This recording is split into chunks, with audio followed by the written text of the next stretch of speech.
So I put a quote up on my community board, I guess last week.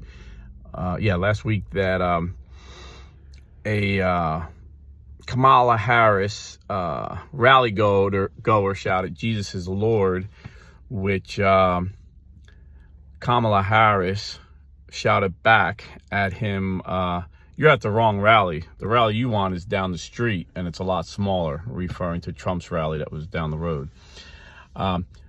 Now we have the rest of the story. Last night I watched the dude who this incident took place. It was actually two college kids. I've seen it. You can check it out. Laura Ingraham interviewed them both.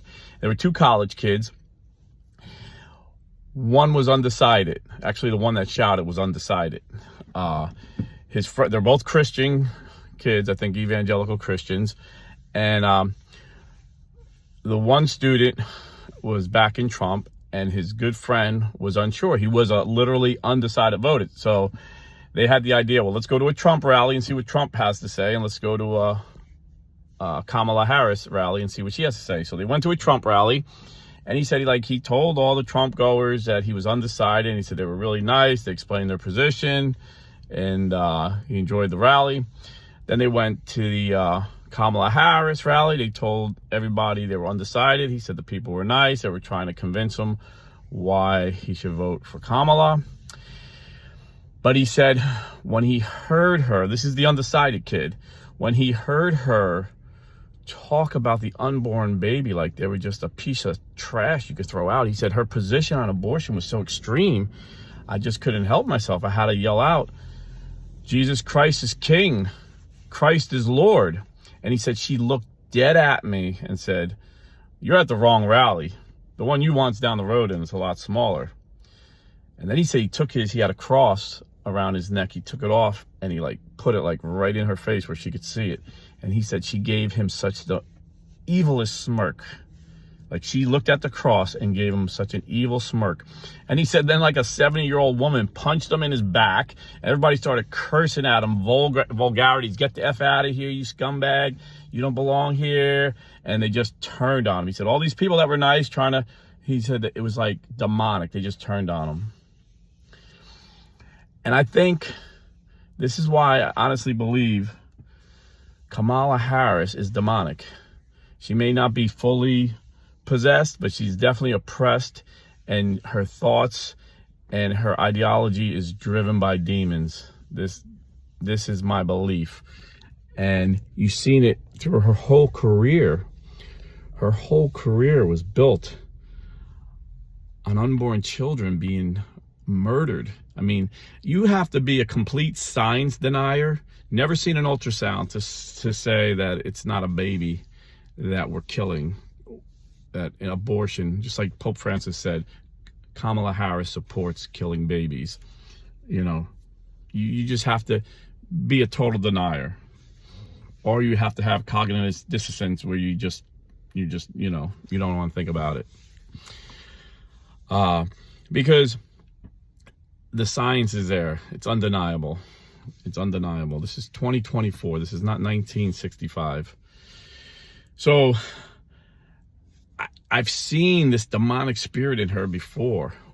Years ago, when a federal judge went before her, she got so angry because he was a member of the Knights of Columbus. And he said the Knights of Columbus are anti-reproductive rights. They're anti-same-sex marriage. And he said, ma'am, I'm a Catholic, and the Knights of Columbus is a club within the Catholic Church, and we accept the teachings of the Catholic Church. He said, well, that makes you unqualified to be a judge, and she voted against them. And you've seen when Congress tried to pass the baby born alive law saying if a late trimester baby, like 7th, 8th, or 9th month, is born by accident because you were trying to abort it, this happens. So this law, we had nurses and doctors testify before Congress that this happens, that they think they killed the baby, but it comes out alive and they can save it. But the law, they're getting paid to kill it, so they don't save it. They kill it. They let it die. So all the law said was that if a baby is born alive due to a botched abortion, the doctor is required to save it. And she voted no. She voted against that. She voted against that. And it's no wonder she picked Tim Walz. Like, I was wondering, why did she pick Tim Walz over Josh Shapiro? She would have had a much better chance of winning if she had Shapiro, because he appears more moderate, and he's a popular governor in Pennsylvania, and whoever wins Pennsylvania wins. But she picked Tim Walz because he is the most extreme, he has the most extreme abortion beliefs of any governor. His laws are the most extreme. When he came in, they had that baby born alive law in Minnesota, and he reversed it. And within the first year, 5 babies died on the table that the doctor said could have lived. So then he changed the law to say you don't have to report it. So we don't know how many more, but estimates are 100 of them died in Minnesota under this extreme radical Tim Walz. And, people are going by personality. In the Old Testament, there's an Old Testament king named Jehu. And if you read about him, he kind of sounds like Donald Trump, kind of, big ego and brash and rough and doesn't seem very virtuous. But Elisha anointed him king because God said to. And all the religious leaders supported him because his opponent for the kingdom was Jezebel, who wanted child sacrifices. Jezebel, who wanted child sacrifice. And the demons feed on the blood of unborn children. They love to kill unborn children because Satan hates God and God loves us. And especially, he said he loves the little ones. He tells us to be like the little ones. He says if anyone harms his little one, it's better he's not even born. So please vote Trump 2024. Please vote no on Amendment 4 if you live in Florida. No on, I think one of my subscribers said Amendment 3 in Missouri. Just know your abortion law amendments and vote no. You got to get out. You got to vote early because anything can happen. You see with hurricanes and all different things can happen. You got to vote early. Me and I took my 90-year-old mom yesterday to vote. And in fact, she couldn't even see the paper. So I actually penned everything for her.